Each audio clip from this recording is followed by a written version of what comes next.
Selamat siang Pak Yusuf. Perkenalkan saya Gita Kristi. Di sini saya ingin menjelaskan mengenai materi ekuitas pada pertemuan ketiga. Di sini ada soal pertama mengenai penerbitan saham dengan nilai par. Pada tanggal 2 Januari 2019, PT Mekarjaya menerbitkan 1 juta saham biasa dengan nilai par 100 per saham dengan harga jual sebesar 500 juta. Jurnal yang dibuat oleh PT Mekarjaya atas transaksi di atas yaitu cash masuk ke debit sebesar 500 juta, share capital ordinary di kredit masuk sebesar 100 juta, dan share premium ordinary masuk ke kredit sebesar 400 juta. Berikut soal kedua mengenai penerbitan saham tanpa nilai par.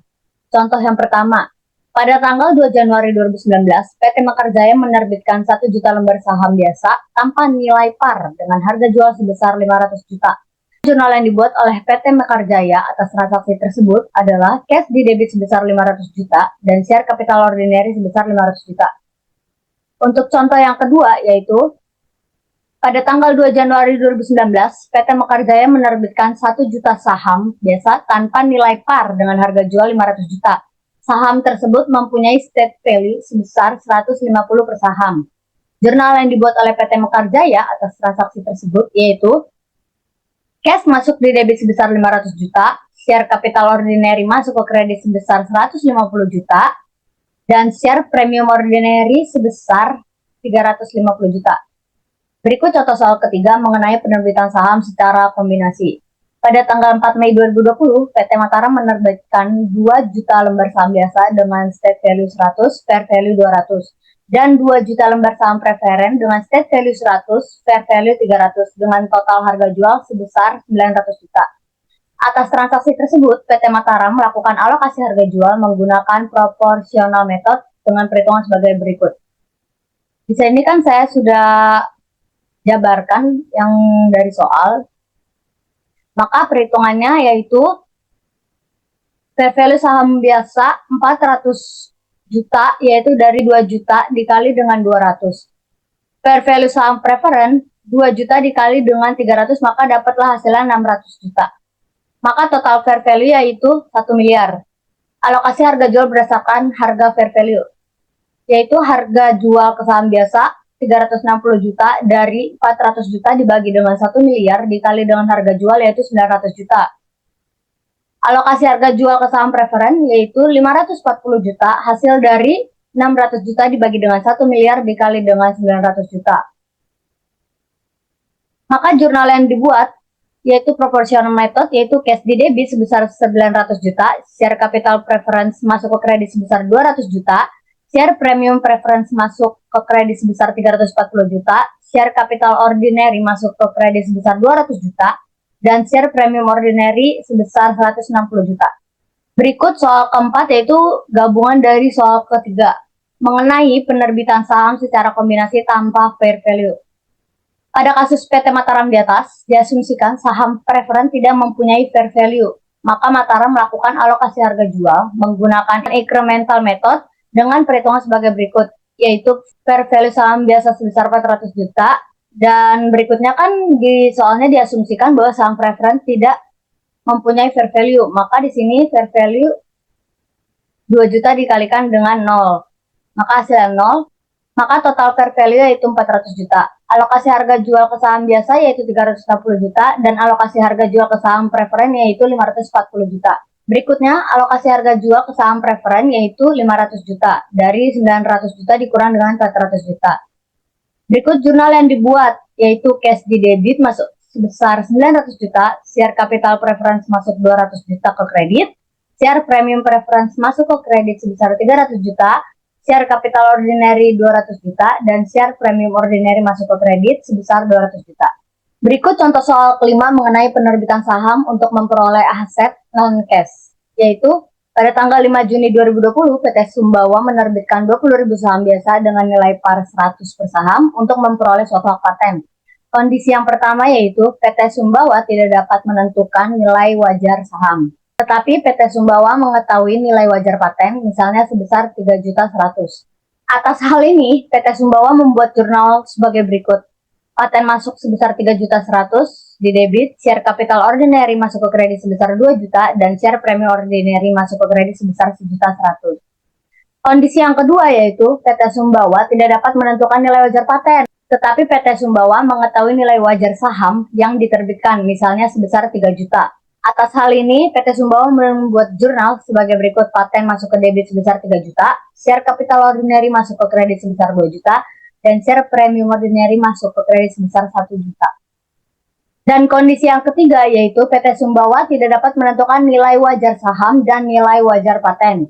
Berdasarkan penilaian konsultan ahli, nilai paten adalah sebesar 2.900.000. Maka PT Sumbawa membuat jurnal sebagai berikut: paten masuk DDB sebesar 2.900.000, share capital ordinary masuk ke kredit sebesar 2 juta, dan share premium ordinary masuk ke kredit sebesar 900.000. Baik, berikutnya soal ke-6 mengenai biaya penerbitan saham. Pada 1 Januari 2020, PT Saham menerbitkan 1 juta saham biasa dengan harga jual 1.500 per saham. Diketahui nilai par 500 per saham. Dalam penerbitan tersebut, PT Tahta membayar jasa underwriter dan konsultan hukum sebesar 50 juta. Atas transaksi tersebut, PT Tahta membuat jurnal sebagai berikut: cash masuk di debit sebesar 1,500 juta, dan share capital ordinary masuk ke kredit sebesar 500 juta, dan share premium ordinary sebesar 1 miliar. Berikutnya PT Tahta membuat jurnal sebagai berikut, yaitu share premium ordinary masuk di debit sebesar 50 juta, dan cash di kredit sebesar 50 juta. Berikut soal ketujuh mengenai akuntansi saham preferen. Pada 1 Januari 2020, PT Nirwana menerbitkan 10.000 saham preferen dengan harga jual 25 per saham. Diketahui nilai par 20 dolar per saham. Atas transaksi tersebut, PT Nirwana membuat jurnal sebagai berikut: cash masuk di debit sebesar 250.000, dan share capital preference masuk ke kredit sebesar 200.000, dan share premium preference masuk ke kredit sebesar 50.000. Berikut soal yang ke-8 yaitu mengenai pembelian saham treasury dengan cost method. Tahun 2016, PT Gembira menerbitkan 200.000 saham dengan nilai par 1.000. Dengan harga jual 2.000 per saham. Pada akhir 2019, PT Gembira mempunyai return earning sebesar 300 juta.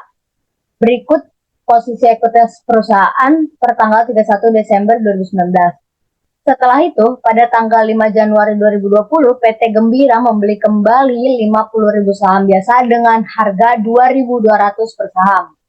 Atas hal ini, PT Sumbawa membuat jurnal sebagai berikut. Ini mengenai posisi ekuitas PT Gembira sebelum pembelian saham treasury per 31 Desember 2019. Di mana equity-nya yaitu share capital ordinary 1.000 par dan 200.000 share issued dan outstanding. Yaitu artinya saham yang diterbitkan sebesar 200.000. Maka dikali dapatlah hasilnya 200 juta, yaitu dari 200.000 dikali dengan 1.000 par. Dan yang selanjutnya share premium ordinary yaitu 200 juta dari perhitungan 2.000 dikali dengan 200.000 dikurang dengan 200 juta. Dan return earningnya sudah diketahui di soal, yaitu sebesar 300 juta. Maka total equity yaitu 700 juta. Dan di sini kan jurnal pembelian saham treasury yaitu dengan metode cost atau metode biaya, yaitu pada tanggal 5 Januari 2020 masuk di debit treasury share sebesar 110 juta dan cash di kredit sebesar 110 juta, yaitu dari 50.000 dikali dengan 2.200. Dan di sini posisi ekuitas PT Gembira sesudah pembelian saham treasury per 5 Januari 2020, yaitu equity di mana share capital ordinary 1.000 par dan 200.000 share issue dan outstanding yaitu 200 juta. Share premium ordinary sebesar 200 juta dan return earning sebesar 300 juta dan less treasury shares-nya itu 110 juta, yaitu dari perhitungan ini jurnal pembelian saham treasury cost method ini. Maka ketemulah hasilnya 110 juta. Dan total equity-nya yaitu sebesar 590 juta. Berikut contoh soal yang ke-9 yaitu mengenai penjualan saham treasury dengan cost method. Pada tanggal 6 Januari 2020, PT Gembira menjual 10 lembar saham treasury dengan biaya 2.200 dengan harga 2.300 per saham di atas harga beli atau harga biaya. Diketahui menjual lembar saham treasury sebesar 10.000 dan cost-nya yaitu 2.200 dan harga per saham atau harga beli cost yaitu 2.300. Maka PT Gembira membuat jurnal sebagai berikut. Cash masuk di debit sebesar 23 juta yaitu dari 10.000 dikali dengan 2.300. Dan treasury share masuk ke kredit sebesar 22 juta dan share premium treasury share sebesar 1 juta. Berikutnya, pada tanggal 10 Februari 2020, PT Gembira kembali menjual saham treasury dengan harga 2.100 per saham di bawah harga beli. Maka perusahaan membuat jurnal sebagai berikut. Cash masuk di debit sebesar 21 juta yaitu dari 10.000 dikalikan dengan 2.100. Share premium treasury share masuk ke debit sebesar 1 juta dan treasury share sebesar 22 juta. Berikutnya di sini pada tanggal 13 Maret 2020, PT Gembira kembali menjual 10.000 saham treasury dengan harga 2.000 per saham di bawah harga beli. Maka perusahaan membuat jurnal sebagai berikut. Pada tanggal 13 Maret 2020, cash masuk di debit sebesar 20 juta yaitu dari 10.000 dikalikan dengan 2.000 dan retain earnings sebesar 2 juta dan treasury shares masuk ke kredit sebesar 22 juta. Dan soal yang terakhir yaitu soal mengenai penghentian saham treasury, di mana penerbitan saham 50.000 dengan nilai par 100 dan harga per sahamnya 250. Di mana jurnalnya cash di debit sebesar 12.500 masuk di debit dan share capital ordinary sebesar 5 juta dan share premium ordinary di kredit sebesar 17.500. Berikutnya, pembelian kembali saham biasa 10.000 dengan harga per sahamnya 270. Maka jurnal cost metodenya yaitu treasury share masuk ke debit sebesar 2.700 dan cash di kredit 2.700. Berikutnya penjualan saham treasury diketahui 5.000 dengan harga per sahamnya yaitu 290. Maka jurnal yang dibuat yaitu cash di debit masuk sebesar 1.450.000 dan treasury share sebesar 1.350.000 dan share premium treasury share sebesar 100.000. Dan yang terakhir yaitu penghentian dan penonaktifan sisa saham treasury sebesar 5.000. Maka jurnal yang dibuat yaitu share capital ordinary di debit sebesar 500.000 dan share premium ordinary sebesar 750.000 dan share premium treasury shares masuk di debit sebesar 100.000 dan treasury share masuk di kredit sebesar 1.350.000. Sekian penjelasan saya mengenai ekuitas. Mohon maaf apabila ada kesalahan. Saya mengucapkan terima kasih.